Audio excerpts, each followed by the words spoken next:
Oh, stop it. Come on, there's nobody here at this time. With those words, the man and woman, naked in a bath in broad daylight, were laughing and flirting. The idiot grinning there is, unfortunately, my husband. I usually wouldn't be home at this time, but due to unforeseen circumstances, I ended up witnessing this scene. I was so shocked that I couldn't speak, and their voices echoed unpleasantly in my head. Amidst this, they started talking about me. Hey, does your wife know we're having fun, drinking and bathing together like this during the day? That voice sounds familiar. Holding my breath, I quietly peeked through the window. She's too clueless to ever know or figure it out. You're right. Haha. I felt anger welling up in my chest. They had no idea that I, the wife, was watching them from the garden. They think they can get away with this during the day. You're the idiot. I had the urge to call out them playfully flirting in front of me right then and there. But I didn't. Because tomorrow. My name is Sarah, just an ordinary working housewife. I married David a few years ago. We met at a bar. I was having drinks with my coworkers when David and his group, who were sitting nearby, said, "Would you like to join us for a drink?" When I was sober, I would never entertain such a pickup attempt. But that day, after a busy work period had ended, I was tipsy and in a good mood. So, I decided to accept the invitation. Drinking with David and his friends turned out to be surprisingly fun, and since they weren't making any moves that night, I got a good impression of him. We exchanged contact information and continued to meet up for drinks. Eventually, he confessed during one of our outings, and we started dating. In hindsight, it might have been a strategy, but he seemed sincere, so I didn't mind. And now, being married and living happily proves it was the right choice. David works as a sales rep at a major IT company, and he seems busier than me every day. Thanks to that, he earns a good salary. As a dual-income couple without kids, we have more financial flexibility compared to our peers, and we have no worries about our future. But turning points, for better or worse, come unexpectedly. One day, I had taken a day off during the week to compensate for working a weekend shift. After seeing David off to work, I was catching up on housework, but something had been bothering me lately. David's face had been noticeably gloomy. When I asked if he was okay, he would just say yeah or uh-huh. Even if I tried to pry, if it was a work problem, there wasn't much I could do but listen. Being in a technical field, I couldn't understand the intricacies of sales, social interactions, or quotas. As I was pondering this, I suddenly heard the front door open. It was still morning, who could be entering the house unannounced? I thought with concern, but then David appeared in the living room. You scared me. I thought it was an intruder. What's going on, did you forget something? No, I quit. David still had that gloomy look on his face as he answered. His sudden words left me confused, not understanding what David was saying. But as I replayed, I quit in my head, I started to get an idea of what he meant. Quit, you mean you quit your job? David quietly nodded yes. David, who always said, work is fulfilling and going well, suddenly quit his job. What happened? I didn't know what to say, but I knew not to blame him given his expression and mood. What happened? David slowly began to explain. But his explanations were all about his state. I'm tired, my mind feels foggy and I don't want to do anything, I don't want to see anyone. Without any specific reasons. After he seemed to have finished talking, David suddenly fell silent and only gave brief responses. I'd never seen David like this before. Well, his quitting doesn't mean we'd be in trouble tomorrow. For now, his health is the priority. Thinking that, I somewhat forcefully took David to the hospital the next day, even though he didn't want to do anything. The diagnosis at the hospital revealed that David had mild to moderate depression. It was likely due to the stress from his busy work schedule. While the severity varied, I had anticipated this kind of mental state and diagnosis. The doctor we saw wasn't the type to rely on medication for everything. He suggested, for now, take plenty of rest and, when possible, engage in some exercise like walking. Let's monitor your condition for a while.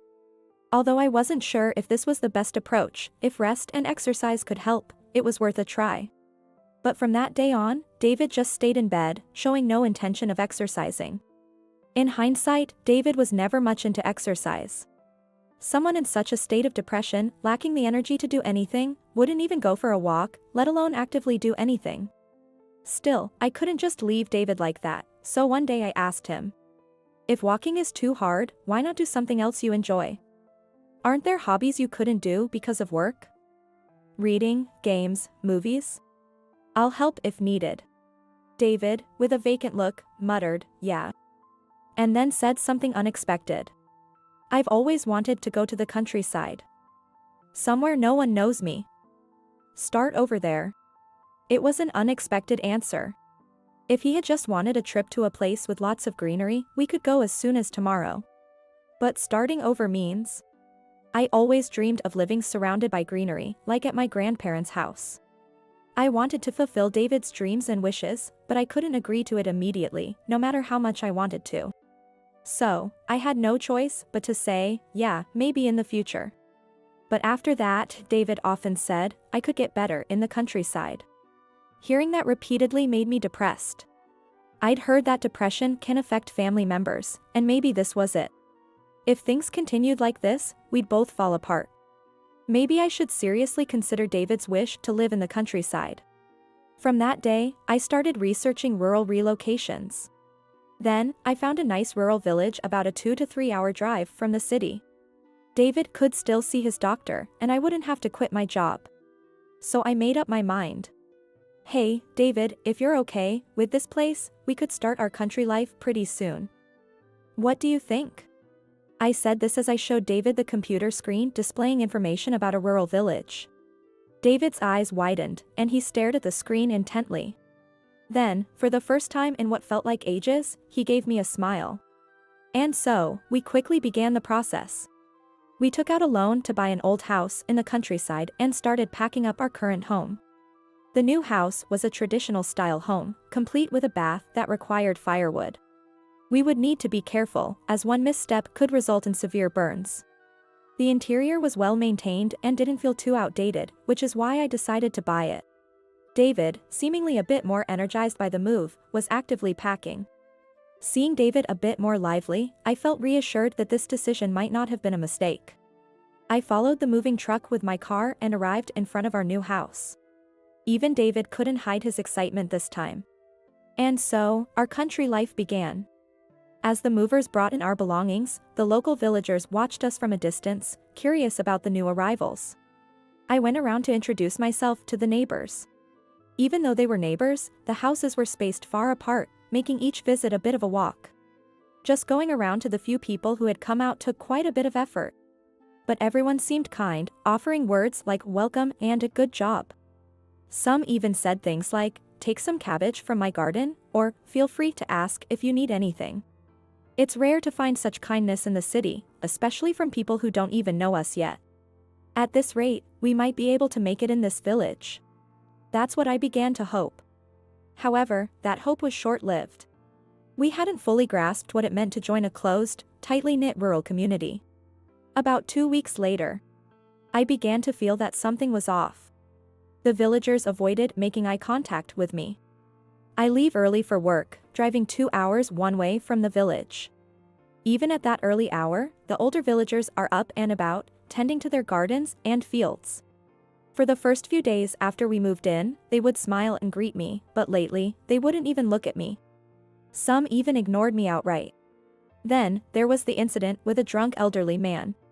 One day, when I returned home early from work, I went to a supermarket on the edge of the village. It's a place the villagers frequently visit, and I often see the same people there. While shopping, I felt someone touch my butt. I turned around to find a drunk older man behind me. Some of the older folks living in the countryside are out of touch with modern social norms and still think this kind of behavior is acceptable.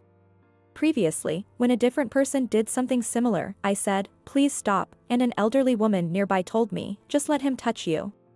However, since what's unpleasant is unpleasant, I decided to stand up for myself in the supermarket as well, saying, that's not okay. The man then said something shocking.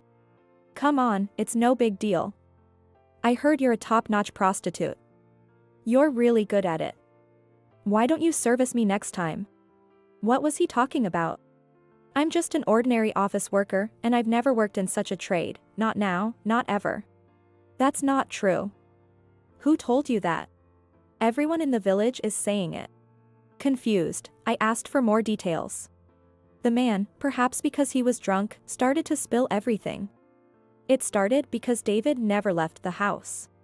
While I was at work, a villager had come by to share some wild vegetables from the mountain. But David, staying inside all day, never answered the door. This happened a few times, and rumors about us began to spread among the villagers.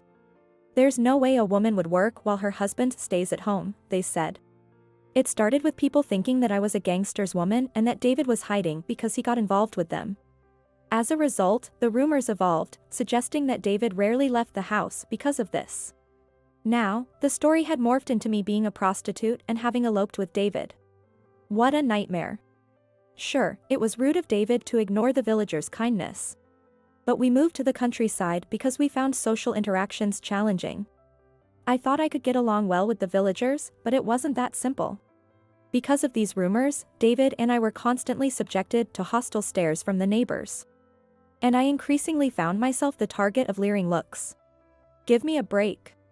I never experienced anything like this in the city. I repeatedly tried to explain that the rumors were completely baseless, but the villagers didn't care about what was true or false. What mattered was how much they could gossip and chat. We had become the main topic of their conversations. Thus, I found myself fleeing to work every day, suppressing my reluctance to return home, and repeating this routine. Feeling the strain of country living, starting to regret our move, and feeling like I was on the verge of losing my mind. Something remarkable happened. Someone reached out to help us. Her name was Susan, a woman about 20 years older than me. Susan lived about a kilometer away from us with her husband and daughter. She had also moved to the countryside over 10 years ago and had faced similar rumors and treatment from the villagers. I heard the rumors and was worried. Even if it's all lies, being gossiped about in such a closed-off community is tough, isn't it?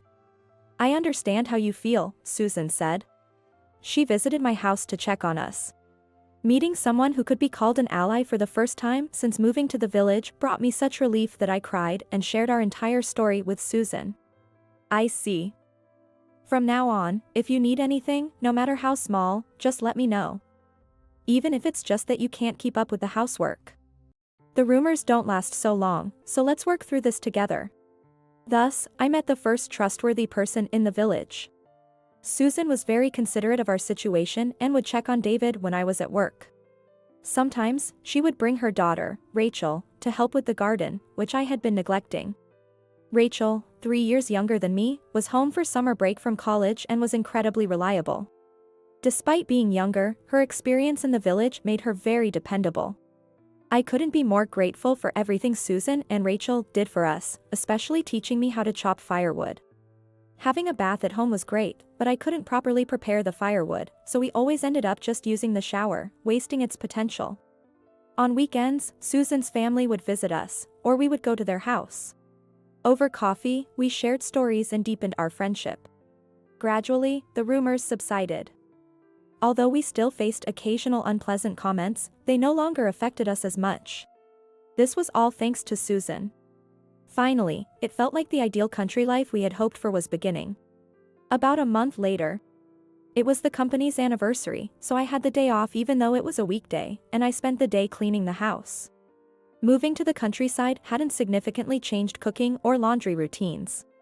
Since the number of people hadn't increased, that was to be expected. However, cleaning was a different story.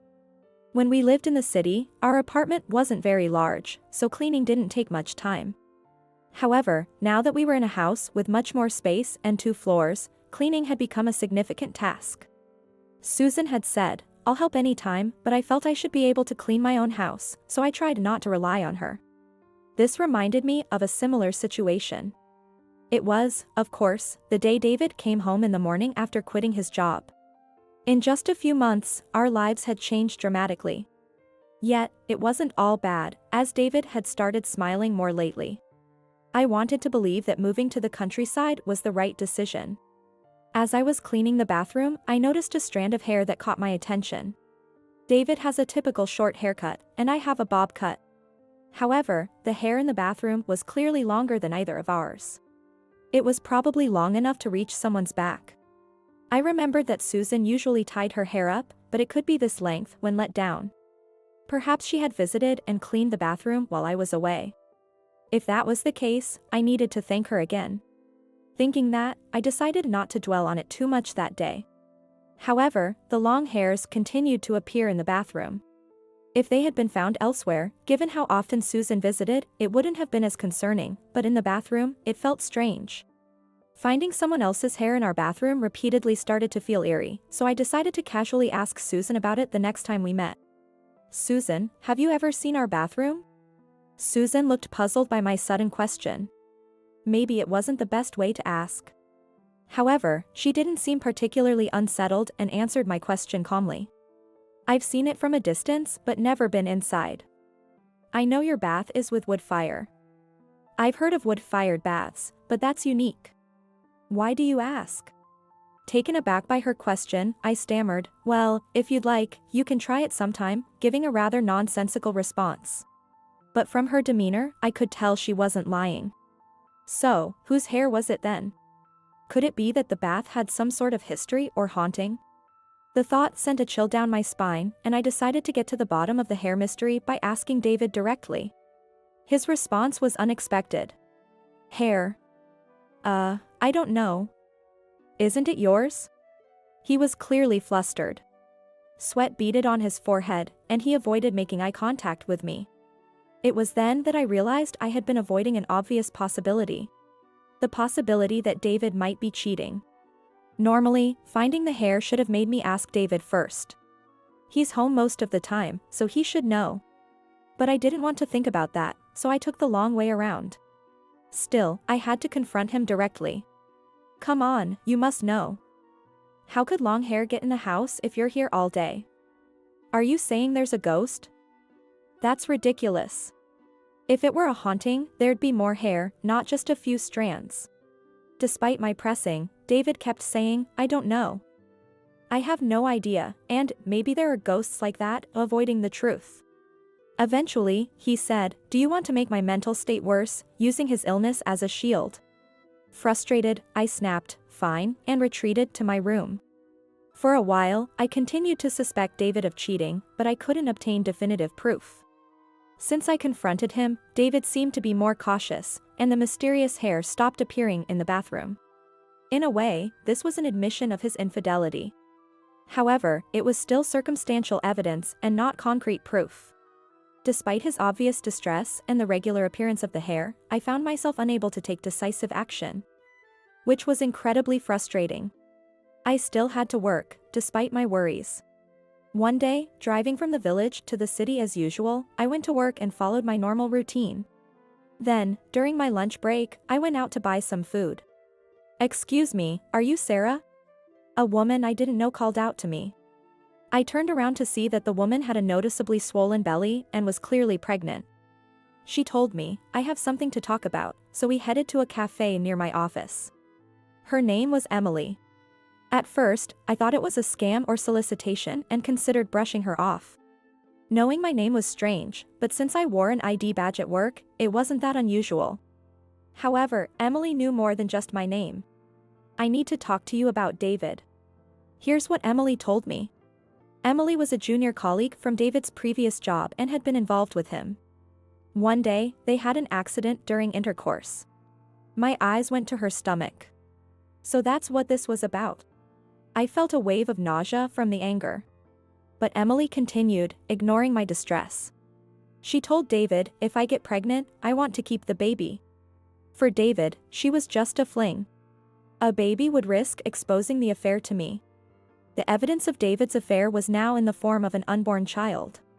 Fearing this, David had reportedly told Emily, "Absolutely not. If that happens, I'll give you money to get an abortion." However, Emily never told David whether she was pregnant, and time passed. Meanwhile, David, gripped by fear that his affair might result in a child and that rumors about his relationship with Emily were spreading at work, began to suffer mentally. What a fitting consequence for his actions. Ultimately, this led to him quitting his job, moving to the countryside, and our current situation. I'm not asking you to leave David. I just want him to acknowledge the child. It's sad for a child to grow up without a father. Driven by this desire, she had hired a private investigator to find David. Upon discovering his whereabouts and learning that I still commuted to the city, she decided to approach me first. I had a splitting headache. While I was pondering who David's current mistress might be, an old affair resurfaced. Not only that, but she was claiming to be pregnant with David's child. I, who didn't even have children with David. Needing time to sort out my thoughts, I exchanged contact information with Emily and told my office I was feeling unwell before leaving early. I needed to talk to David immediately. As I arrived home and got out of the car, I felt a sense of unease. Steam was coming from the bathroom window. It wasn't unusual for someone to take a bath in the afternoon, but this seemed off. I approached the bathroom from the garden and listened. I could hear David and a woman talking. "Does your wife know we're enjoying the bath, drinking, and having fun like this in the afternoon?" The voice sounded familiar. I peered through the window. "If she knew, we wouldn't be having fun together like this every day," David said. He and the woman next to him laughed together, unaware that I was watching from the garden. I couldn't believe he was cheating with her. I wanted to confront David and his mistress, who were having fun right in front of me. However, I was so shocked that I couldn't even make a sound. I just hid outside the bathroom, hugging my knees and crying silently. Where did I go wrong in my life choices? I quickly dismissed that thought. No, it wasn't my mistake. David was clearly at fault. I wouldn't forgive him. I decided that I wouldn't let him get away with this easily. From that day, I began to prepare. The next day, I secretly called Susan and made a request. "I need you to promise not to tell anyone, not even your family. Can you promise me that?" I asked seriously. Susan nodded. "I understand. David is having an affair, and I plan to set a trap for him. I need your help to make sure he can't escape." Susan was surprised, but after a moment of thought, she agreed. "All right, let's do this thoroughly." On the day of the plan, I lied to David, saying, "I am going to work," and drove out of the village. I parked my car in a lot and got into Susan's car, heading to the nearest station. We picked up someone and returned near the house, waiting until the expected time of the affair. When steam started rising from the bathroom, we made our move. I sneaked into the house and collected all the clothes David and his mistress had taken off. Next, I threw the clothes into the roaring fire as fuel. After burning all the clothes, I continued to add more wood to keep the fire blazing. Suddenly, there was a loud splash and screams from the bathroom. Ouch. It's burning. This is bad. I'm going to get burned. It's so hot. His mistress urged, "Hurry, get out. Let me explain how to use a wood-fired bath." The bottom of the bath is a metal cauldron heated directly by fire. The water gets warm, but the metal bottom becomes too hot for a person to step on. So, a wooden plank, called a bottom board, is placed to protect the feet from burns. I had tampered with that bottom board. I had once split it cleanly in half and then reattached it with glue that weakened with heat. As the bathwater temperature rose, the glue's bond weakened, and the board split apart again. As a result, David and his mistress stepped onto the scorching metal bottom, causing them to leap out of the bath in a panic. But when they rushed out to the dressing area, their clothes were gone, and Susan was waiting for them. "I hoped it wasn't true, but you really were David's mistress, weren't you, Rachel?" Susan said. Rachel, now standing naked before her mother and exposed for her affair, had to face reality. "Why? Mom. No, no, no." Rachel screamed. David, next to her, tried to explain, "This isn't what it looks like," but his efforts were soon halted. A woman appeared in front of him. "David, I'm pregnant with your child. You'll acknowledge it, right?" Emily said. Seeing Emily appear in front of him, David panicked and exclaimed, "Why are you here?" When asked why she was there, it was because Susan and I had picked her up at the nearest station. All for this confrontation. I arrived shortly after and confronted David. "I know everything. About the past affair and the current one. Why should I care for someone who cheats and then claims to be mentally ill? Why should I support such a jerk? I moved to the countryside, waking up at 4 a.m. every day for work because of you. I've had enough. What do you think my life is worth? I'm divorcing you. David, trying to defend himself, said, "You've got it wrong. And my mental illness is real, but I didn't care. Why should I care about the illness of someone who betrayed me?" As David tried to make excuses to me, his former mistress, Emily, pressed him, "You'll acknowledge the child and pay child support, right?" Meanwhile, his current mistress, Rachel, was being scolded by Susan. "How could you do this?" David lashed out, "I'm not acknowledging anything. Get an abortion." Rachel cried and tried to shift the blame. "I didn't think you were such a person. Mom, he forced himself on me." Hearing this, both Emily and Susan's anger flared again, creating chaos. Aftermath. A few days after the chaos, David and I successfully divorced, and I demanded compensation for the infidelity from David, Rachel, and Emily. Emily accepted my demand and then sought acknowledgement and child support from David. The affair between David and Rachel quickly spread through the village, leading to their ostracism. In such a closed and old-fashioned community, this outcome was inevitable. The only person I felt sorry for in this whole ordeal was Susan. She had extended a helping hand when I was struggling in the village, and I felt like I had repaid her kindness with betrayal.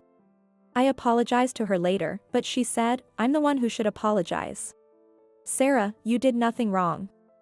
No matter the circumstances, those who cheat and their partners are at fault. My daughter did a terrible thing," she said. Since denying this wouldn't change the fact that Rachel had an affair with David, I accepted her apology. After my divorce from David, I had no interest in country life, so I gave him the house along with the mortgage and returned to the city. I don't know how David, now jobless and ostracized, will pay off the mortgage, but he can live with whoever he wants, be it Emily or Rachel. It's no longer my concern.